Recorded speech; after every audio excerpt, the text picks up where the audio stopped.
Good afternoon here from Dawa Studios here in Austin, Texas. I'm your host, Ron Aladini, and this is Courage Over Comfort. Everyone has a story worth telling, and I have my amazing guest today, Solomon. Um, Thank you, sir. Thank you. Pleasure to have you, brother. It's really good to see Appreciate you. it. Thank you. I'd love to you to introduce yourself and tell me a little bit about yourself. Uh, I am an artist, and I've been doing a lot of different forms of art wherever inspiration takes me. Mixed media art, paintings, sculpting, filmmaking, storytelling, acting.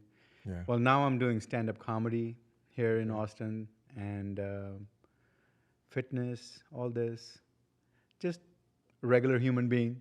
So I'll say this to me, it reminds me of you being the Pisces that you are, with us Oh, being yes. fellow Pisceans, I think that's what they say. Pisceans, I believe. Pisceans, yeah. And just how we are such creative souls and we find ourselves in so many different avenues and different things. Yes. So I can tell you that's definitely part of the appeal of who you are. Apparently. No, it is. Yes. So we're neighbors.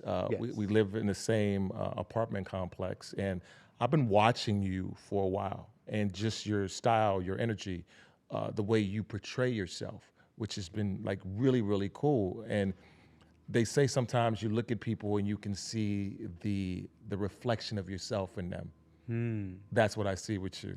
Wow. Yeah. Okay. Yeah. All right. And I think we got the first chance we got to talk.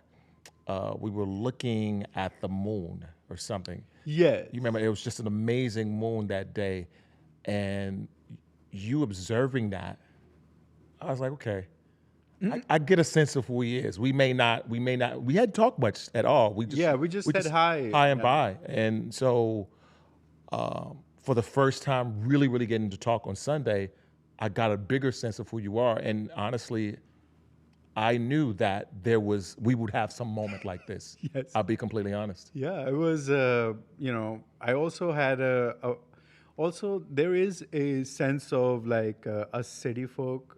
I mean, you are from Chicago, Yes, I yes. am from New York City, we are in Austin, Texas. Yeah. It is a very different culture, very slow pace, and, you know, but then you kind of like meet, you can actually sense someone from that vibration that you've been in. Yeah. You've been in that city vibration for so long, and you see someone and you're like, that person might be, My kindred spirit. my kindred spirit who can actually like understand what I'm talking about. Yeah. Because we get to the point and Yeah. there is no time. There's no time, Yes. and sometimes, and this is an interesting thing. I love that you just said that. I think that I'm in the space right now in my life where there are moments and times that I do need to slow down. There are moments and times that I do need to be still, Yes. but I'm so used to going at that fast Yes. pace. Yeah. Yes. Yeah. And that is kind of where I am right now too.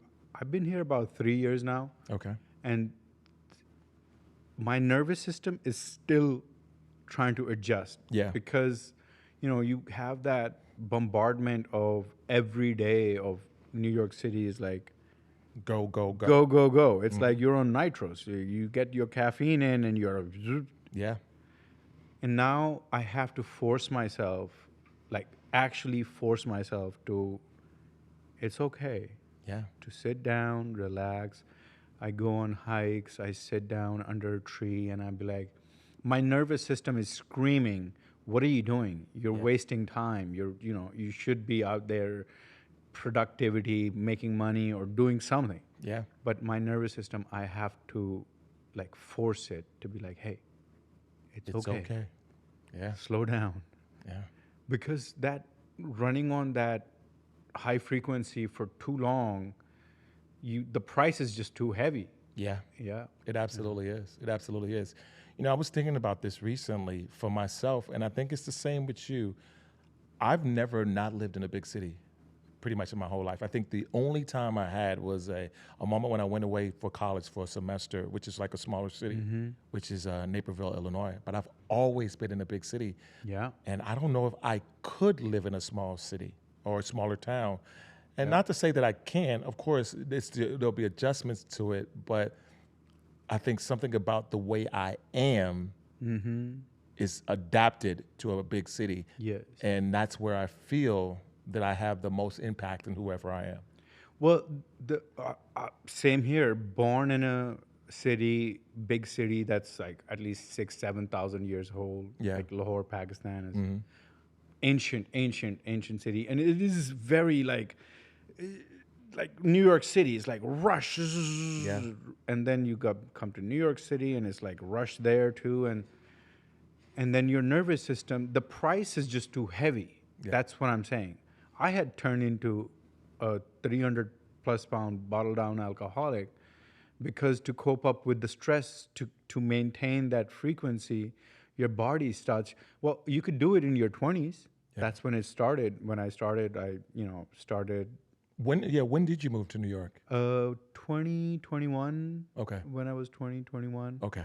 I came and went to school there, did my acting masters from Stella Adler's, and '09 was the worst time to graduate because everyone was on strike. So you're like, okay, where can I find work? And found work at a bar back as a bar back at a bar in Tribeca, and then you just get sucked into that lifestyle, and 10 plus years pass by, and you're like, whoa. Yeah. And that crazy lifestyle of like you got to make a buck, so you forget everything of your artistic endeavors and everything. You just like, I'm just gonna leave them behind till I figure this out of how to survive in that city, and then not just to survive, then to thrive, and then to, you gotta make it. Yeah. So That's the idea. The social ladder, you have to climb it. You got to come to the top, and when you do come to the top, and you're like the boss, the managing partner, and you're like, okay, I have everything in the world, but this is the empty, hollow feeling inside. What is that? Yeah. But that's when you kind of like going down that spiral of alcoholism, addiction, or just like that is the price of the big city that you kind of have to pay, is Yeah. because you're in that rat race, go, go, go, go, go. But How did you figure your way out of it? How did you know to make that transition for yourself? How did you adapt? well, it was kind of forced on me, like pandemic. Yeah. The New York City, everything shut down. Yeah. And you're like, okay, I cannot grow in any way that I wanted to. So it was back to zero at a gas station, pumping gas in Jersey. Yeah. And you're like cleaning windows. That existential crisis of like, okay, so when I didn't have anything, I wasn't happy. When I had everything, I wasn't happy. Yeah. Now, this time around, I just got to figure it out in a better way. Yeah. Because the world's shut down. I'm back to zero again. So if I don't, do it right this time, I was a 300 plus pound bottle down alcoholic, puking my guts out every morning. Yeah. Sciatic pain, couldn't even walk properly. Yeah. And you were like a night shift, 12-hour, and outside pumping gas. So Yeah. it's that will That'll humble you. Well, exactly. Yeah. That the moment that you kind of like, okay, this isn't working for me. Yeah. So that was also on the process of recovery from alcohol and all that, was you kind of start realizing that, well, the things that you went to school for, all your artistic endeavors, your paintings, your films, your music videos, everything that, the creative juice wasn't flowing. Yeah. And that's where the addictions start coming in. Because when you're creative, see, all humans are form of creation. Yeah. We are creation.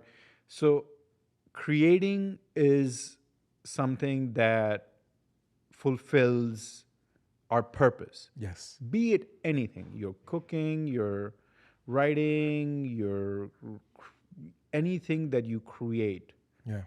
gives you a inner satisfaction, Yes. and that inner satisfaction is, you can't find it from material things or from, I mean, I don't know what I'm saying even in that. No, no, Yeah. I honestly do get what you're saying. I think it's kind of what I went through at the same time. I think I told you this when we spoke on Sunday. I felt like I was getting everything I wanted materially, but I felt broken. Yeah.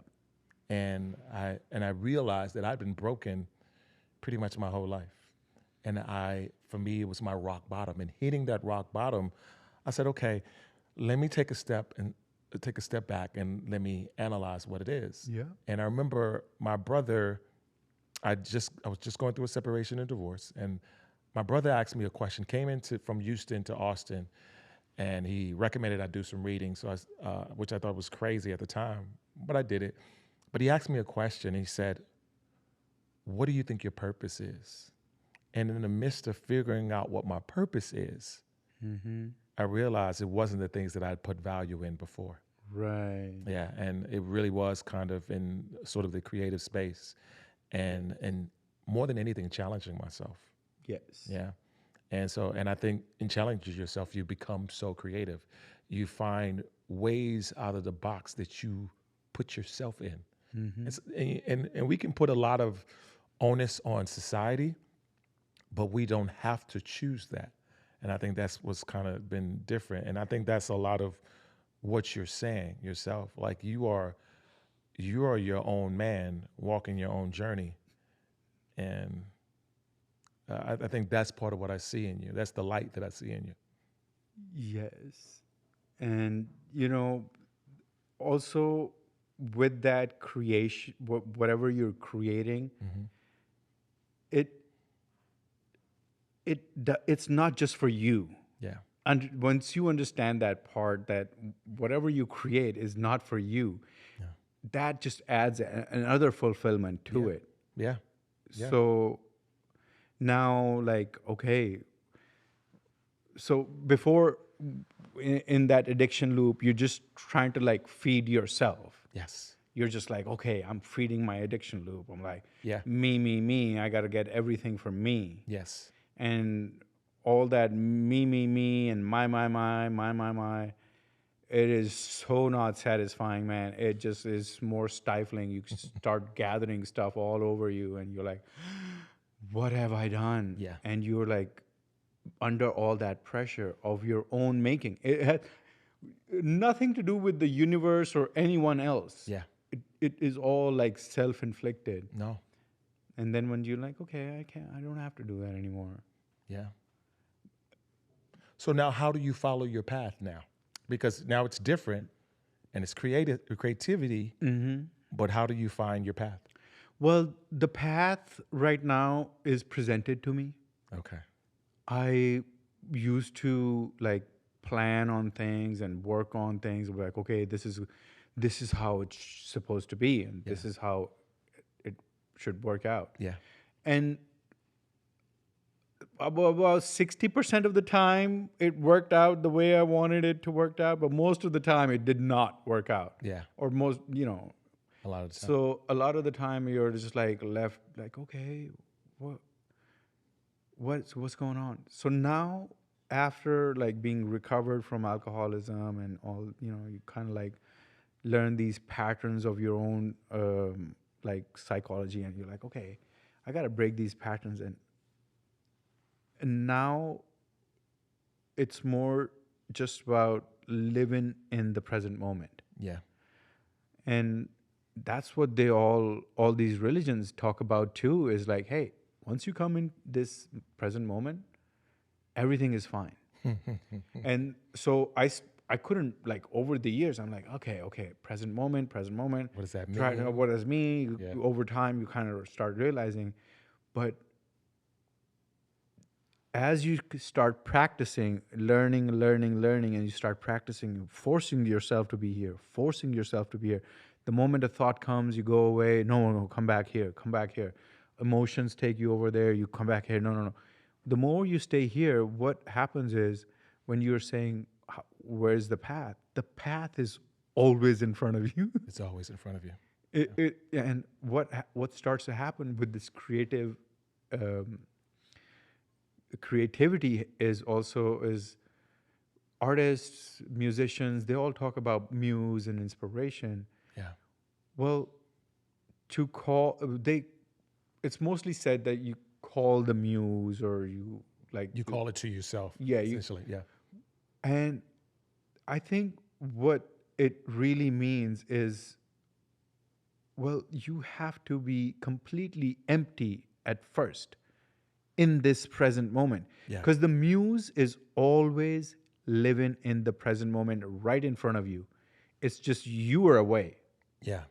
So you don't call the muse is already there. You are just tuning into this present moment. Yeah. So when you're here, the path, the purpose, everything is presented to you. And it was always there. It was always there. It's just when we click off in the mind, in our thoughts or in our emotions, and when we lose this moment, Then that's what it comes down to. yeah. You know, I've never really thought of it in that sense. I think actually I've heard it, Ashley, and I think the Buddhists talk about that a lot. Yes. Well, all religions, Yeah. basically the crux of all religions is this, bringing to the present moment. When I was a kid, about like 12, 13-year-old, I grew up Catholic in Lahore, Pakistan. And you Catholic family, a lot of, growing up Catholic, crosses everywhere. You see the cross, Yeah. and every prayer, like before you break bread, you have to like kind of like do this sign of cross, and I would always ask, like, what does this mean, right? What does this mean? You asked that. I ask people, right? And people would not have like ask priests, people who are religious scholars and all. Yeah. And they would be like, Christ was crucified on the cross. The basic answer that everyone would give. And I was like, I don't know, what is he? Yeah. But then over time, and especially in this like last stage of my recovery process, I kind of like realized is like, okay, what is this mean? Like, Yeah. and once I started studying ancient religions like Hinduism and especially Shivaism and Okay. all them, but let's bring it to Shiva to Just a second. come Yeah. to this all ends up in this one crux of everything. Okay. Shiva is a deity, one of the oldest figures of antiquity. Okay. Shiva and Kali are like two polarities of male and female. Ancient traditions, even before Hinduism came to that part of the land. So Shiva has given us 112 methods, exercises, ways, and they go into both yoga and tantra. Okay. And so all the yogic education that we get comes from Shiva. And all those 112 are basically like ways to enhance your senses. Those 112 ways are to see, like listen, touch, feel, breath, hear. What he's trying to do in his 112 ways to try to bring you to the present moment. Yeah. No, all he's trying And to that's all it is. That's That's it all all comes he's down trying to do. And then you kind of like look into all these other religions, Yeah. and then you're like, oh, that's exactly what he's saying. That's what Krishna's saying. That's what Buddha is saying. That's what Mahavira is saying. That's Yeah. what Zarathustra is saying. Oh, that's what Christ is saying. That's what Muhammad is saying. That's what he is saying. That's what everyone's saying. Yeah. So what does it all mean now?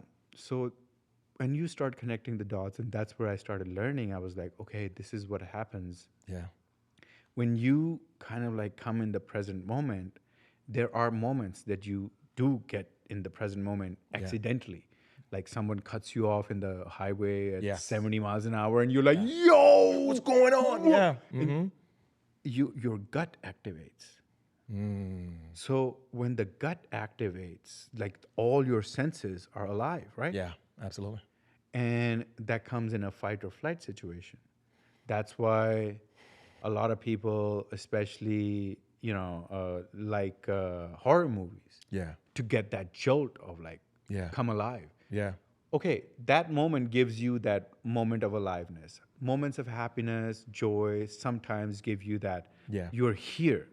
All your senses are here. You're not thinking, you're not in any emotion, you're just here. Yeah. And you kind of remember those moments. It's like, oh man, I felt so alive. Yeah. Alive is exactly what it is. You are alive in that moment because all your senses, all your cells, everything was vibrating at one tune in that moment. Yeah. So now what happens is when a child is born, because we're connected to our mother Yeah. right here, Yeah. so these clusters of cells, neurons that are there are responsible of making the baby's body throughout, like growing the body inside. Yeah. So these these clusters of neurons. Well, this is my theory. Please don't quote me on Yeah. it. No, go on. Go on. So when they kind of know the pathways of sending it to every part of the body. Yeah. So, and as the child uh, starts growing older, you start building emotions, and as they start growing even older, it's like you start building cognitive senses, and Yeah. it is required. It is necessary. Yes, it is. It's a process.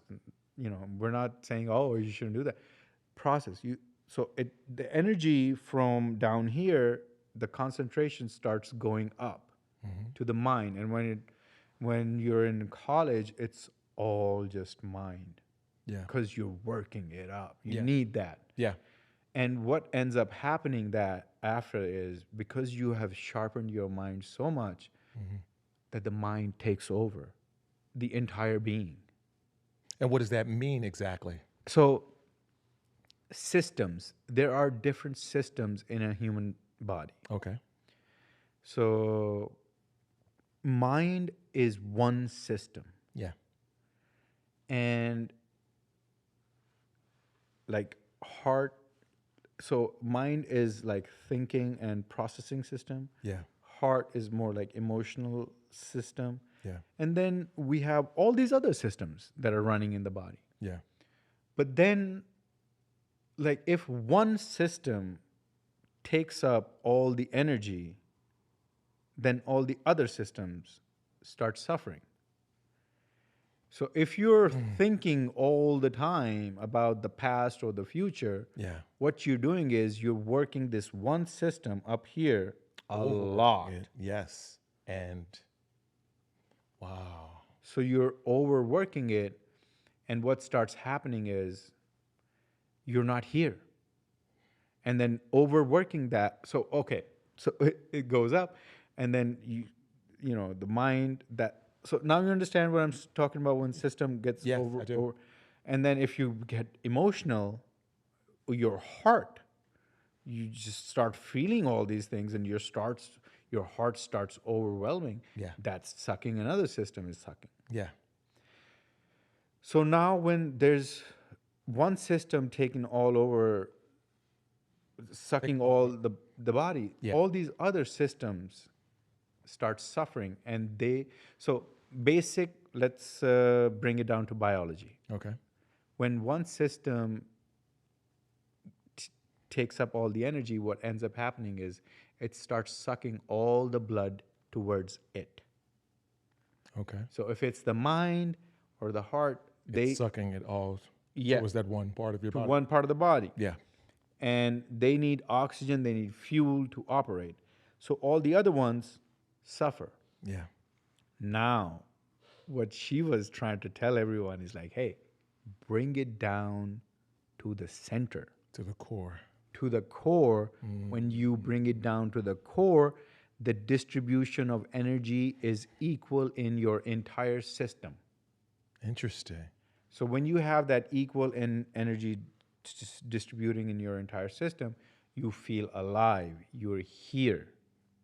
And so you're essentially saying when you are operating from your core, you're operating from the moment. And you're not straying. You're just allowing it to be. Yes. And that leads you to the path. Yes. Well, the path is all. Well, see, this is tricks of the mind. Yeah. See, when we're like, mind is logical. It wants, mind always lives in duality. Yes. It's how it operates. Yeah. It has to operate that way. We cannot ask it to operate any other way. Yeah. That's how it's going to operate. Once you understand that this is so, okay, basically before, I didn't even know that there were these separate systems. Yeah. Yeah. You don't even know that. Yeah. So now, like bringing it back down to the sign of cross that we've been doing for thousands of years. So now it comes down to bring your energy down from up here to down here, and you'll have a complete, total experience. You'll be complete. Yeah.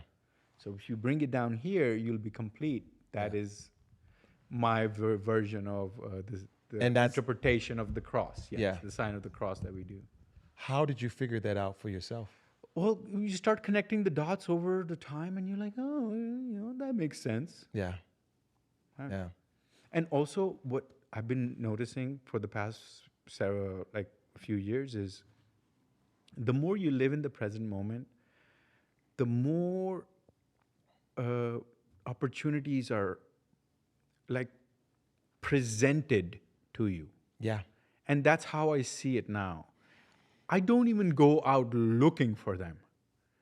I just am there in the moment, and I look over there and I'm like, I got to take a picture of that. Yeah. Or I got to like time lapse that over there. Yeah.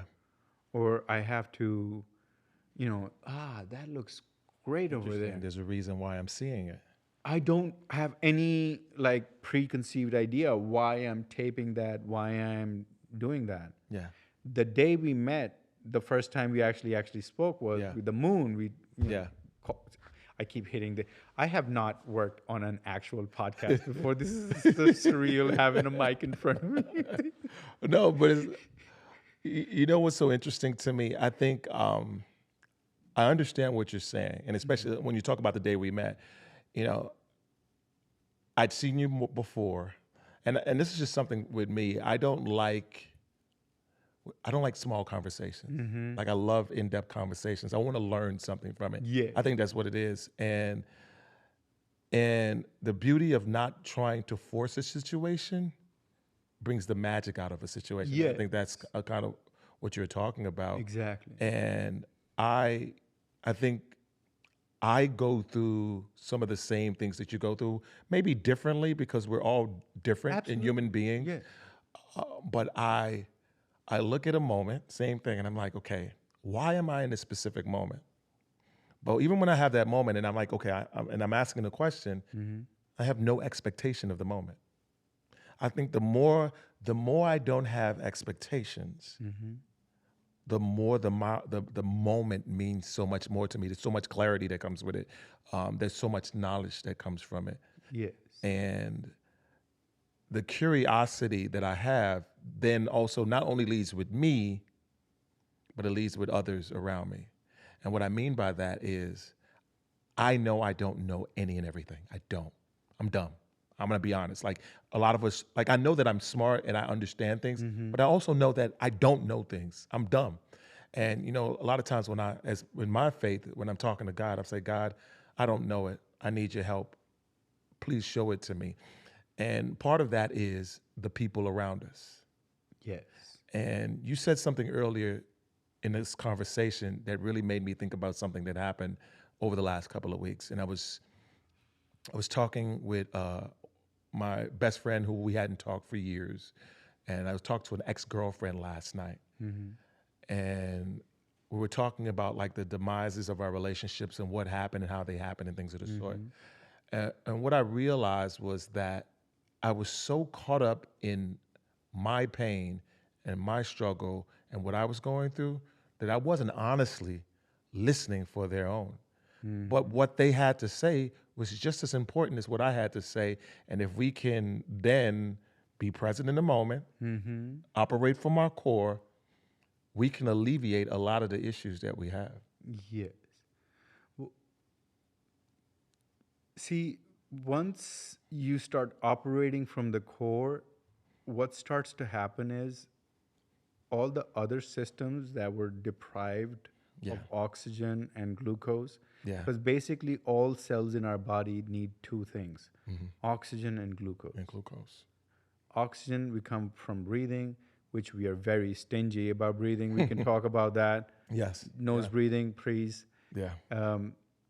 Oxygen and glucose. Glucose is what kind of glucose we're giving it to the body. Yeah. But mostly the stinginess is from oxygen. It's from breathing. Yeah. You know. So once you start operating from the core, is like every system, once they start getting like equal energy, equal like fuel, then the whole body starts like feeling better, growing. Yeah. And in those, like when you start having these healthier cells, Yeah. and if you had like having tough situations when they present to you and you're already living in the moment, Yeah. there comes a calm, a serenity when you make a decision, because you're not just up here, Yeah. or you're not just stuck here. When you're like in down here, then it's okay. I am not just, it's not an emotional response. I mean, emotional reaction. Yeah. Or something with my thoughts, or something thoughtful reaction, or thoughtless reaction. Yeah. But it's a response. It becomes a response. And the funny part is, the more you're here, you find like there's Everything. energies, universe around you. Yeah. It seriously, man. It like tags you along. Yeah. It like protects you, tags you along on the way. And it's basically your own senses. Once all of them are alive, Yeah. you kind of like see danger coming from you. You don't even see it. You're just like, You know what that reminds me of? The Matrix. Yeah. And Neo.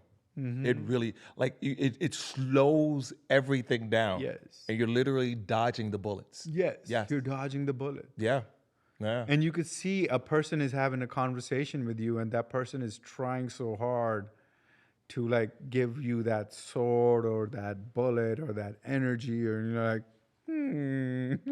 And what do you do with it? When you see that, what do you do in terms of yourself? Well, the thing is, the system protects itself. First thing is like preservation of this system. Yeah. So this presence that I've, been practicing, and now it becomes like your daily, like, if anyone takes you out of it, is when you're like, whoa, whoa, whoa. So now if a person comes, like starts talking to me, or starts, bringing their chaos in my life, Yeah. and I see that that person wants to bring me into their mental chaos or their emotional chaos, Yeah. and I see it coming, and I can actually be like, okay, one, I can go in and be a part of that. Yes. And that is kind of something that I've been doing a lot over my life. It's going into that chaos. With Into them. that chaos with them. All right. And then trying to resolve that chaos while I'm in there with them. It never worked. It never works. Never works. It never works. You end up bruised, battered, broken hearted, broken bones. Yes. And you're like, why did I even go down that road? It wasn't even mine to go down. I think that is something that I've been experiencing most recently in the last month or so. But also it's something that I'd been doing, same thing, my whole life. Yeah. And so when I've It gotten is a away, Pisces thing, I have yeah, to say. yeah, It is a very Pisces thing because being that one zodiac that has everyone best and the worst of it, yeah, it turns out that everyone kind of like finds us and be like, yeah, shut up. yeah. And I think it's this idea that we have to save Yes. everyone, and we That don't. complex as actually, well, it, see, this complex comes from ego. Yeah, Comes it from does. our so ego. Okay, understand this. Like we can talk about it a little bit. Yeah, go on. So the mind creates what when people like when we ever talk about ego, everyone's like, ego. No, that's bad. Well, ego is a mechanism that is self-preservation, Yeah, protection yeah, from surviving in this world. yeah, But when it takes charge over all the other systems, yeah, is when it becomes a problem. So the mind makes identities, okay, and so these identities um, start like taking over our systems, yeah, and and so when they take over the system, what we end up happening is we become caricatures. hmm, So when you're dealing with a caricature, yeah, and when you kind of like are like, so a person who operates from the mind gets into that caricature lifestyle, yeah, and that caricature lifestyle takes them to addictions and all these things. yeah, I was one of those. yeah. I as well. Yes, everyone is. Everyone. Yeah. And then you kind of like break the loop and you kind of like, okay, learn to come out of it. Yeah. But I don't know if you had a question about that. No, no, I appreciate you sharing that. I want to change the subject just a little Yeah, bit. yeah. So you got into comedy as well. How did you get into comedy? What was it about it that drew you to it? So I'd been to film school, acting school, and I had, during the pandemic, I was like, okay, I need to get back to the States somehow. Yeah, And Joe Rogan's podcast was the inspiration during the pandemic yeah, to, one, clean myself up from, addictions, yeah, get in health and better shape and all that. And then once I started learning the process of stand-up comedians, yeah, I was like, oh, I had never paid attention to stand-up comedy ever. I was like, okay, Shakespeare actor, I'm gonna, if I'm ever gonna do this, it's gonna be movies or something like that. yeah, Or theater, but it was never like, no, comedy wasn't a thing. But then I started remembering, I'm like, hey, you always got casted in a comic role. I wanted to do Richard III. I was like, the tragedy of like, the winter or this. No, you're village idiot. Go play Sylvius over there. You're following Phoebe. Go chase Phoebe over there. Yeah. And that's what I did, and it made everyone laugh so much that every production that I was in, yeah, they would put me in a comic role, and but you end up doing so well, and so I was like, okay, maybe that I need to like explore that. explore that. Yeah, And also, it's a one-man show. It was an easy way in. yeah. Not an easy way. It's not No. really. Oh no. Okay. Oh man, stand-up comedy is an entirely different. And also, when we're talking about presence, Yeah, stand-up comedy for the last 3 years is actually forcing me to be present. As an actor, I could hide behind a character, and my nervous system be like, okay, I could be Wow. whatever. But for stand up, I have to be here. If I'm Yeah. not here, I'm not connecting. Hmm. So also this is all coming to. But one other thing that I wanted to do, the one reason that I actually chose stand up as an art form to pursue was during the process of all what we are talking about, these things you kind of like learn over time, and Yeah. you're like, how do I tell my fellow beings this? Yeah. And then you start telling them straight up, like, hey, this is how it is. Yeah. Nobody listens. Nobody listens. Nobody listens. Nobody listens. I have tried. Okay. Well, they listen. Yeah, but they're not taking it in. Oh, no. Yeah. They listen. Oh, yeah, great, man, excellent. Wow, fan bleeding task. Yeah. You could see it never It went didn't in. even register. No, Yeah. it didn't go in. So then you're like, okay, how can I make it register in that person? Yeah. So you find creative ways around it. Remember earlier you were talking about like outside the box. You Yes. give yourself space outside the box Yeah. to be more creative, to find creative ways to how do I get this point across? Yeah. And then you look at these stand-up comedians, the mighty ones from the past, Yeah. and you're like, whoa, that's exactly what they did. So, who do you pattern yourself after? Like, I know you're your own individual. Mm-hmm. You're on your own individual comics, but we're inspired by people. Who Yes. do you? So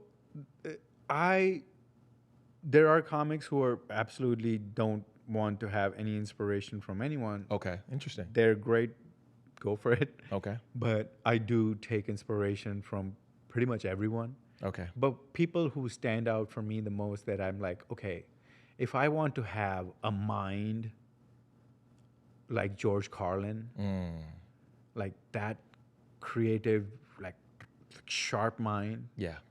and then that's my inspiration for like, okay, you got to get that mind of a Carlin, Okay. and then you got to get the innocent heart of Norm Macdonald. Ah. Norm Macdonald is Yeah. one of those artists that is so like misunderstood, Yeah. but why does that person work? He has no punchlines. Yeah. Usually has no punchlines He's at all. just straight on. He's Yeah. just like, yeah, whatever, yeah. But why is that? There's an innocence, there's a heart, Norm Macdonald heart. And then you have like, okay, there's another piece that's missing is Okay. your soul. Like, who is the comedian that you want to be? Yeah. Like, that's the soul that I want to carry. Okay. And that for me is Earthquake. Do you know about Earthquake? I know Earthquake. Yes. Yes. Wow. No, not but everyone knows about I Earthquake. know about Earthquake just because growing up in Chicago and then in the Chicago scene, he was known. Yeah. But how I know more about him is, like my favorite comedian is Dave Chappelle, and he's one of Dave's heroes. Yes. And so that was the draw for me. See, Yeah. people don't know about Earthquake. Yeah. Every time I talk to people, when Yeah. people ask me the same questions, like, Yeah. hey, do you have like inspiration? I'm like, yes, Yeah. I have my Holy Trinity. Yeah. And when I talk about Earthquake, nobody knows. Nobody I'm like, nobody knows. But he is like, Dave Chappelle looks up to him. Yeah. And, And there's some reason for that. some reason for Yeah. that. And, and you're like, okay, I got to get that energy, Yeah. that soul. So Yeah. those are the three. I love that. Carlin, Norm, and Earthquake. And Norm passed away a few years Norm ago. passed That away. was- Carlin's gone. Yeah, and Carlos. Earth- yeah. yeah. And Earthquake's still Earthquake's now. still- You know, it's so interesting. Now I got to go see an Earthquake special. I have to. Yeah. I have to. I think there is one on Netflix. There's one on 30 Netflix. minutes. Yeah. Oh man, the 30 minutes. Yeah. It is like you can't stop. It's Really? just like. It's on the edge. He keeps you on the Oh, edge. yeah. Okay. Yeah. I definitely will check it out. Well, as we're winding down, there's a couple questions that I wanted to ask you. First and foremost, this podcast is Courage Over Comfort. Courage over comfort. Yeah, and it's the idea of being courageous enough to get outside of your comfort Oh zone. yes. What were some of those moments for you? Like, I can get a sense from some of the stories you tell, but what were those moments for you internally? When Being courageous, knowing that this moment is going, it's going to make or break me, but I know that I have to go through that moment. I have to experience that moment to get to where I need to go to.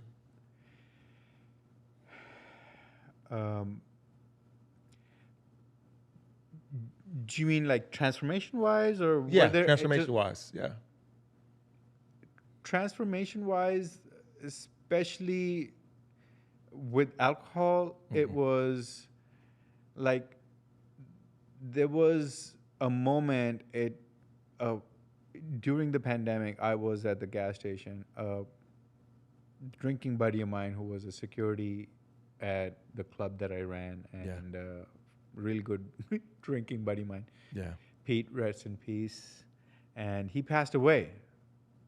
And he passed away, and then I was talking to another truck driver who was um, as a regular truck driver on the gas station, Yeah. and his brother passed away, and I was 300 plus Pounds. pound, like, you know, bringing a bottle to work with me. So then that moment, and I remember the truck driver, Baldo. I asked him, I'm like, and he put his hand on my shoulder, and he's like, my brother. He looked in my eyes, and he's like, my brother, he's gone, and it was just that moment. It weren't a lot of words, but there was a moment that he looked at me and he was like, bro, you can save yourself. You know, my brother couldn't. His brother was an artist, alcoholic, Yeah. same pattern, same loops. So that was one of the moments when I was like, okay, I need to have this courage. And that was like, okay, I got to get that. And and then coming out here was another courageous thing to do. Was I had never known anyone here. I'd never been here. Yeah. It was just Joe Rogan's opening up a comedy club, and I have to go out here. And Simple as that. Simple as that. I found an apartment out here, packed up a box, I came out here. That courageous. And then I started signing up for this show called Kill Tony. And Kill Tony is a world-renowned show, and Is that what, I can't think of his last name. Tony Hinchcliffe. Yes. And it's so funny because I'm scrolling on Netflix, and it was, I think that's what you're talking about, where they have the comedians come up and you have to kill them, Yes. or they'll kill you or something like that. Well, you put your name in a bucket, Yeah. and if your name comes out, you Yeah. get to go up and do a minute, Yeah. and then after the minute, they interview you. Okay. So that is the premise of the show, and what it does is it gives a young comedian a chance to be shown to the rest of the world, because every episode is millions and millions of views. Yeah. Yeah. So that is one way of like, okay, you can make it or break it. Yeah. And I have seen people, seasoned comedians who have done it for quite a long time, And get crushed. get crushed, never heard Really? of them again. And then you see these comedians you never have heard of Yeah. go on Kill Tony, do good, and become superstars. Just like your friend that we met the other day, Yeah. randomly. Yeah, Which was an him. amazing experience Yeah. and stuff. Yeah. Yeah. And then there's other people too. Like there's one name that is on everyone's tongue now is Cam Patterson. Okay. Cam Patterson, Cam, C-A-M? K-A-M. K-A-M. Okay, Cam. Yeah, he was on SNL recently. So you see him going up on Kill Tony, Yeah. and then doing good, and then just ending up on SNL. Yeah. So that is kind of that show. Okay. So for me, it was like, okay, I got to go do that. Mm-hmm. And I'd never done stand-up comedy ever in my life. And I was like, okay, do or die. Yeah. Am I courageous enough to stand up on that stage Yeah. and get roasted into oblivion? I Hell will yeah, give them. you are. I will give them material to roast me. Yeah. So first appearance goes great, Yes. and they're like, "Hey, you're good." keep going. I get on a second time, and then they were like, okay, you really need to figure this out. Yeah. You're young, figure out your voice. Yes. And then a few months ago, I was on again. This time it was after 2 years. Yeah. And this time it was viral moments. It was like, Really? killed it. I had, my minute was on point, my energy was on point, everything was tick, tick, tick. Yeah. Things that I had planned for, worked out really well. Yeah. So that, you have those moments of when you're like, okay, You got to do you it. gotta do it. You got to do it. You have some courage in that. And So, last question. yes, sir. What is your purpose, Solomon? Purpose is revealed to me every day in every moment. Yeah. So I wouldn't say that I have a purpose. Well, if I were to tell my nervous system if there is a purpose, is to stay in the present moment, Yeah. and whatever presents itself, um, take it completely and do it completely and be in it completely Yeah. in the moment. So that's kind of like right now, are we? No. Yeah.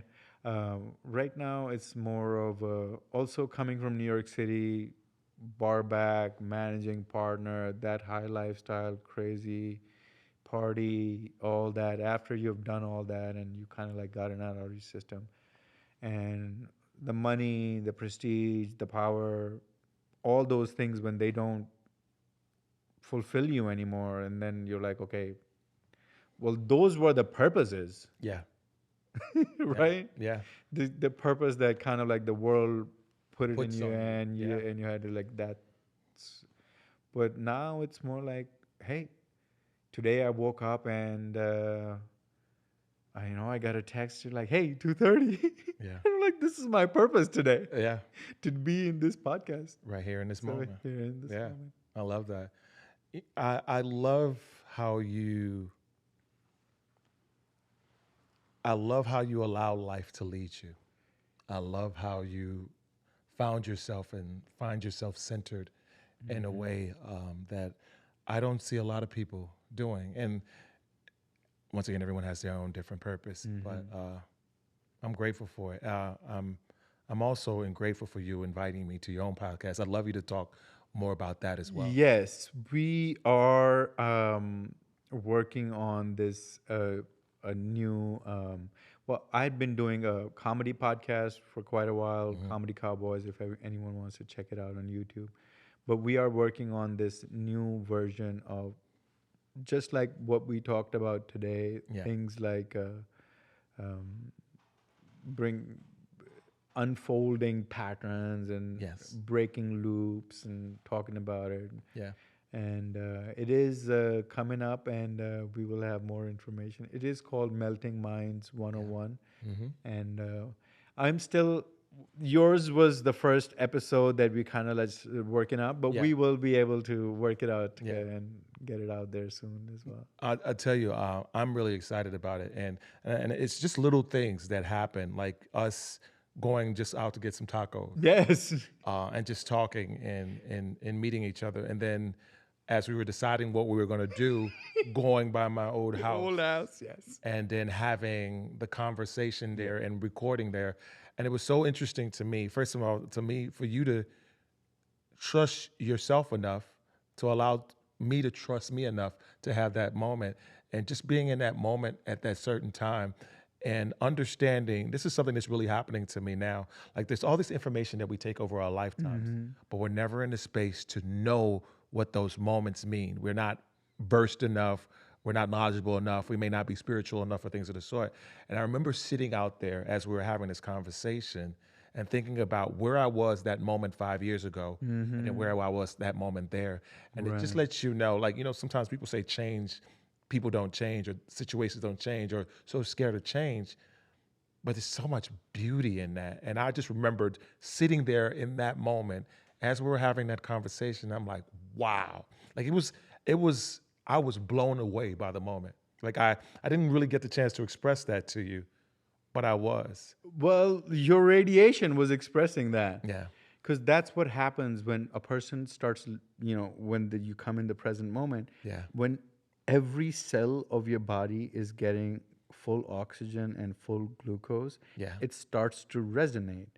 And those vibrations, they send out ripples Yeah. outside you. And, Yeah. that is what, we call resonance. Yeah. So I have a motto of like resonance always beats resistance. Yeah.